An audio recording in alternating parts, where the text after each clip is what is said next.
మార్చి 8, 2024 హైదరాబాదులోని tank bund వద్ద గల అంబేద్కర్ విగ్రహం వద్ద దళిత బహుజన జేఏసీ తరపున పాంప్లెట్ ఆవిష్కరించుకున్నారు. పాంప్లెట్ ఉద్దేశం ఏమనగా విద్యా హక్కు చట్టంపై అవగాహన కల్పించుటకు, ఆ చట్టాన్ని అమలు చేయాలంటూ మాట్లాడారు. విద్యా హక్కు చట్టం 2029ని అమలు చేయాలనే డిమాండ్ తోటి ప్రభుత్వ పాఠశాలను అన్ని రకాలుగా సౌకర్యాలు కల్పించి అసాంఘిక కార్యకలాపాలను నిత్యం పర్యవేక్షించి ఆ చుట్టుపక్కల లేకుండా చేయాలనేది ఒక డిమాండు. భారత రాజ్యాంగాన్ని పాఠ్యపుస్తకంగా చేర్చాలనే డిమాండ్లతో పాంప్లెట్ ఆవిష్కరించుకున్నారు. ఈ పాంప్లెటు ఇదే నెల 27వ తారీఖున సుందరయ్య విజ్ఞాన కేంద్రంలో రౌండ్ టేబుల్ సమావేశం ఉంటుంది. కాబట్టి ప్రజలు మొత్తము మేధావులు ప్రజలు పాల్గొని ఈ చట్టం పైన సరైన అవగాహన కల్పించి ప్రభుత్వం పైన ఈ చట్టాన్ని అమలు చేయాలంటూ డిమాండ్ చేశారు.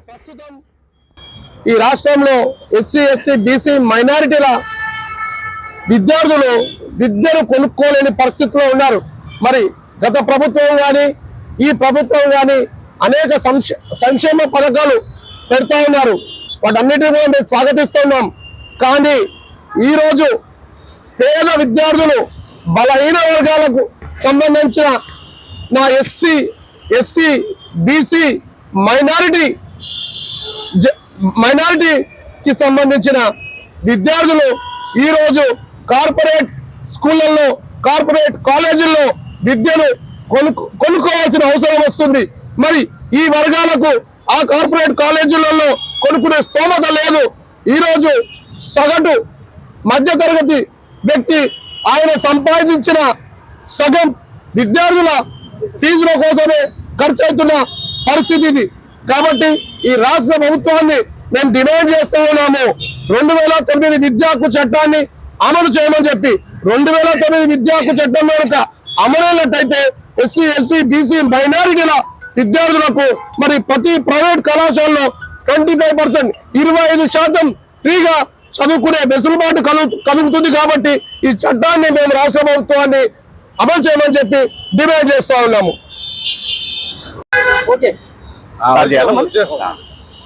जोहार डॉक्टर बी आर अम्बेडकर को, जोहार डॉक्टर बी आर अम्बेडकर को, जोहार ज्योतिराव फुले को, जोहार ज्योतिराव फुले को, जोहार सावित्रीबाई फुले को, जोहार सावित्रीबाई फुले को, जोहार तेलंगाణ మన వీరులకు, जोहार బహుజన మన వీరులకు. ఈరోజు అంతర్జాతీయ మహిళా దినోత్సవం సందర్భంగా డాక్టర్ బిఆర్ అంబేద్కర్ గారిని, జ్యోతిరావు పూలేను, సావిత్రిబాయి పూలేను స్ఫూర్తిగా తీసుకొని తెలంగాణ రాష్ట్రంలో, భారతదేశంలో విద్యా విధానం ఎట్లా ఉన్నది, ఇంకెట్లా ఉంటే బాగుంటుంది అనేది విశ్లేషించుకోవడం కోసం, మాట్లాడడం కోసం, ప్రభుత్వం ముందు కొన్ని డిమాండ్లు పెట్టడం కోసం ఈరోజు తెలంగాణకు సంబంధించిన ప్రజా సంఘాల నాయకులు అందరం కలిసి ఈ ప్రెస్ మీట్ ఏర్పాటు చేస్తున్నాం. మిత్రుల, కేంద్ర ప్రభుత్వం 1964లో ఒక కమిషన్ ఏర్పాటు చేసింది. దాని పేరు కొఠారి కమిషన్. 64లో కమిషన్ ఏర్పాటు చేస్తే 66 వరకు సుమారు 2 సంవత్సరాల పాటు ఈ దేశంలో ఉన్నటువంటి వివిధ రాష్ట్రాలలో విద్యా విధానం ఎట్లా ఉన్నది, ఆయా రాష్ట్రాలలో ఉన్నటువంటి ప్రజల సామాజిక ఆర్థిక స్థితిగతులు ఎట్లా ఉన్నాయి, విద్యను విద్యార్థులకు అత్యంత అణచివేతకు గురవుతున్న, దోపిడీకి గురవుతున్న, వివక్షతకు గురవుతున్న సామాజిక వర్గాలకు ఎట్లా అందుబాటులోకి తీసుకురావాలనే విషయాల్ని పరిగణలోకి తీసుకొని వాటిని ప్రామాణికంగా తీసుకొని కొఠారి కమిషన్ ఒక అద్భుతమైన రికమెండేషన్స్ ప్రభుత్వం ముందు పెట్టడం జరిగింది. అప్పుడు కొఠారి కమిషన్ చూపించిన రికమెండేషన్స్ లో ప్రధానమైనవి, ప్రతి స్కూల్కి ఒక ప్రెమిసెస్ ఉండాలి. ఆ ప్రెమిసెస్ లో ఉన్నటువంటి విద్యార్థులందరూ కూడా తప్పనిసరిగా వాళ్ళకు నచ్చకపోయినా అదే స్కూల్లో జాయిన్ కావాలి, చదువుకోవాలి. కూలి పని చేసుకునే ఒక సాధారణ కార్మికుల పిల్లలు, ఆ జిల్లా కలెక్టర్ ఉన్నటువంటి కలెక్టర్ పిల్లలు, లేదా ఎమ్మెల్యే పిల్లలు, మంత్రుల పిల్లలు అందరూ కూడా వాళ్ళ పరిసరాలలో ఉన్నటువంటి ప్రభుత్వ స్కూళ్ళలో చదువుకొని వాళ్ళు విద్యా బోధన పెంచుకోవాలని చెప్పి, విద్యా జ్ఞానాన్ని పెంచుకోవాలని చెప్పి అప్పుడు ఒక ప్రతిపాదన చేయడం జరిగింది. అదే మాదిరిగా అంతర్జాతీయ ప్రమాణాలతో కూడిన శాస్త్రీయ సమాన విద్యను అమలు చేయాలి. శాస్త్రీయ సమాన విద్య అమలు చేసినప్పుడు పేదవాళ్ళు ధనికులు, సమాజంలో అత్యంత వివక్షతకు గురయ్యే వాళ్ళు, అత్యంత ఆధిపత్య స్వభావం కలిగిన వాళ్ళు అందరూ ఒకే క్లాస్ రూమ్ లో కూర్చొని చదువుకోవడం వల్ల వాళ్ళ మధ్య సోదర భావం పెరుగుతుంది, కుల వివక్షత తగ్గుతుంది, కుల ఆధిపత్య భావజాలం తగ్గుతుంది, అందరూ కలిసి చదువుకోవడానికి అవకాశం ఉంటుందని, భవిష్యత్తులో కుల నిర్మూలనకు దారితీస్తుందని చెప్పి ఒక గొప్ప ఉద్దేశంతో కొఠారి కమిషన్ చాలా రికమెండేషన్స్ ప్రభుత్వం ముందు పెట్టడం జరిగింది. 66లో ప్రభుత్వం ముందు పెట్టినటువంటి ఆ రికమెండేషన్స్ ని గడిచిన పాలకులు అందరూ కూడా, రాష్ట్ర కేంద్ర ప్రభుత్వాలు అన్ని కూడా, అన్ని పార్టీలు అందరు పాలకులు కూడా దాన్ని నిర్లక్ష్యం చేస్తూ ప్రైవేట్ రంగంలో విద్యను ప్రమోట్ చేస్తూ వచ్చిండ్రు. మిత్రులారా, మనం జాగ్రత్తగా గమనించాల్సిన విషయం, దేశానికి స్వాతంత్ర్యం రాకముందు ఈ దేశంలో బహుజనులకు చదువు మీద నిషేధం. స్వాతంత్ర్యం వచ్చిన తర్వాత రాజ్యాంగబద్ధంగా ఈ దేశంలో ఉన్న విద్యార్థులందరూ చదువుకోవడానికి అవకాశం కల్పిస్తూ రాజ్యాంగాన్ని రాసుకోవడం జరిగింది. కానీ భారతదేశంలో స్వాతంత్ర్యం రాకముందు ఏమో చదువు మీద నిషేధం. చదువుకునే అవకాశం దొరికినప్పుడు విద్యారంగం ప్రైవేటైజేషన్ పేరు మీద ప్రజలకు అందుబాటులో లేకుండా చేసినటువంటి పరిస్థితి ఈ రోజు మనం చూస్తున్నాం.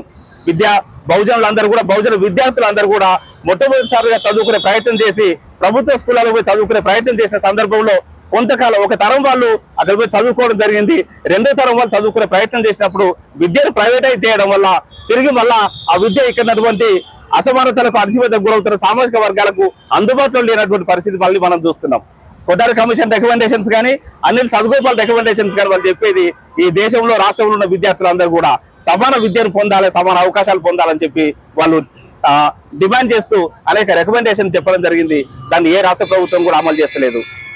అటు ప్రభుత్వ రంగంలో కానీ ఇటు ప్రైవేట్ రంగంలో కానీ రెండు రంగాలలో కూడా విద్య అనేక అసమానతలతో కొనసాగుతున్నది. విద్య అసమానతలతో కొనసాగడం వల్ల సమాజంలో ఉన్నటువంటి సామాజిక ఆర్థిక అసమానతలు ఏవైతున్నాయో ఆ అసమానతలు మరింత పెరిగి అది సమాజం మీద ఒక ప్రతికూల పరిస్థితి, ప్రతికూల ప్రభావం చూపేటువంటి ఒక ప్రమాదం ఉంటుంది. కాబట్టి విద్యను అన్ని రాష్ట్రాలలో మొత్తం రాష్ట్ర కేంద్ర ప్రభుత్వాలు సమానంగా అందుబాటులోకి తీసుకొచ్చినప్పుడు ఆ సమాజంలో వందల వేల సంవత్సరాలుగా కొనసాగుతున్న సామాజిక అసమానతలకు, ఆర్థిక అసమానతలకు ఒక శాస్త్రీయమైన పరిష్కారం చూపే దిశగా ఉంటుంది. కాబట్టి ఇప్పటికైనా కూడా రాష్ట్ర కేంద్ర ప్రభుత్వాలు కళ్ళు తెరిచి కొఠారి కమిషన్ రికమెండేషన్స్ ప్రకారంగా రాష్ట్ర ప్రభుత్వం విద్యారంగానికి 30% బడ్జెట్ కేటాయించాలి, కేంద్ర ప్రభుత్వం 6% బడ్జెట్ కేటాయించాలని చెప్పి ఎప్పుడు 40 ఏళ్ల కింద వాళ్ళు చెప్పిళ్ళు.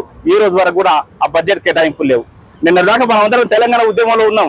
తెలంగాణ రాష్ట్ర ఉద్యమంలో ప్రధానమైన డిమాండ్ విద్యా డిమాండ్, విద్యా వైద్యం అనేది ప్రధానమైన డిమాండ్ వచ్చింది.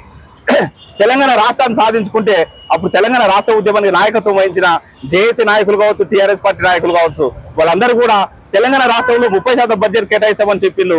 కేంద్ర ప్రభుత్వం దగ్గర 6% బడ్జెట్ మనం కొట్లాడి సాధించుకుందామని చెప్పిండు. కానీ అదేది అమలు చేయకుండా కేసీఆర్ ప్రభుత్వం ఉన్నప్పుడు నిన్నటిదాకా విద్యారంగానికి 7% బడ్జెట్ కేటాయించిండు. ఈ రోజు కేసీఆర్ ప్రభుత్వాన్ని ఓడించి కాంగ్రెస్ పార్టీని అధికారంలో తీసుకొస్తే కాంగ్రెస్ పార్టీ కూడా 7,000 కోట్ల బడ్జెట్ కేటాయించిండు. అది 30% బడ్జెట్ కాదు, 3% బడ్జెట్ కూడా లేనటువంటి పరిస్థితి ఈ రోజు మనం చూస్తున్నాం. కాబట్టి కొఠారి కమిషన్ రికమెండేషన్స్ ప్రకారంగా రాష్ట్ర కేంద్ర ప్రభుత్వాలు బడ్జెట్ కేటాయించాలి, ప్రభుత్వ విద్యారంగాన్ని బలోపేతం చేయాలి, ఈ రాష్ట్రంలో ఉన్నటువంటి పేద విద్యార్థులు చదువుకోవడానికి అవకాశాలు కల్పించాలి. దానికోసం హైదరాబాద్ కేంద్రంగా తీసుకొని హైదరాబాద్ లో సుమారు 20 లక్షల మంది విద్యార్థులు ఉంటారు. వీళ్ళందరూ కూడా సుమారు 99% విద్యార్థులందరూ కూడా ప్రైవేట్ స్కూళ్ళలో చదువుకుంటున్నారు. ఆ ప్రైవేట్ స్కూళ్ళలో చదువుకోవాల్సిన పరిస్థితి ఎందుకు వచ్చిందంటే ప్రభుత్వ విద్యారంగం బాగాలేదు కాబట్టి తమ పిల్లలు చదువుకొని ఫ్యూచర్ లో ఒక ఉన్నతమైన స్థాయికి ఎదగాలని ఒక బలమైన ఆశతోని, ఆకాంక్షతోని పేదలైనటువంటి తల్లిదండ్రులు అందరూ కూడా ప్రైవేట్ స్కూళ్ళలో పంపిస్తున్నారు. ఆ ప్రైవేట్ స్కూళ్ళలో పంపించడం వల్ల వాళ్ళ కనీస ఆదాయమైనటువంటి కొద్ది గొప్ప ఉంటే ఆ డబ్బులు మొత్తం కూడా ప్రైవేట్ స్కూళ్ళలో ఫీజులు కట్టి వాళ్ళ పిల్లల్ని చదివించుకుంటున్నారు. ఒకవేళ అట్లా కూడా ఫీజులు కట్టే పరిస్థితి లేకపోతే, ఆ పేదరికం ఉంటే వాళ్ళ పిల్లలకు ఫీజు కట్టలేక బడి బంద్ చేసేటువంటి పరిస్థితి కూడా ఉన్నది. కాబట్టి వీటన్నిటిని దృష్టి పెట్టుకొని ఈ రోజు రాష్ట్ర ప్రభుత్వము, కేంద్ర ప్రభుత్వం రెండు కూడా విద్యారంగానికి బడ్జెట్ కేటాయించాలి. హైదరాబాద్ లో ఉన్న విద్యార్థులకు అందరికీ వాళ్ళ సరిపోయాన్ని విద్యా సంస్థలు, స్కూల్ నుండి యూనివర్సిటీ వరకు సరిపోయాన్ని విద్యా సంస్థలు ఏర్పాటు చేసి వాటిని బాగు చేసినప్పుడు ఈ రాష్ట్రంలో ఉన్నటువంటి విద్యార్థులందరూ కూడా ధనికులతో సమానంగా, ఆధిపత్య కులాలతో సమానంగా పోటీపడి చదువుకోవడానికి అవకాశం ఉంటుంది. ఆ అవకాశాన్ని ప్రభుత్వం కల్పించాలని చెప్పి డిమాండ్ చేస్తున్నాం. ఒకవేళ ప్రభుత్వం కనుక ఈ డిమాండ్ను పరిగణలోకి తీసుకోకపోతే నిన్న బీఆర్ఎస్ ప్రభుత్వాన్ని ఎట్లయితే ఓడించడమో రేపు కాంగ్రెస్ ప్రభుత్వాన్ని కూడా అదే పరిస్థితి ఏదైతే తెలియజేస్తూ నాకు అవకాశం ఇచ్చిన సోదర ప్రజా సంఘాల నాయకులకు అందరికీ మరొకసారి ధన్యవాదాలు తెలియజేస్తూ జై భీమ్, జై తెలంగాణ.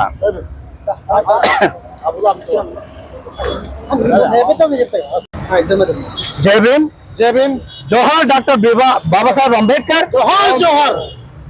ఈరోజు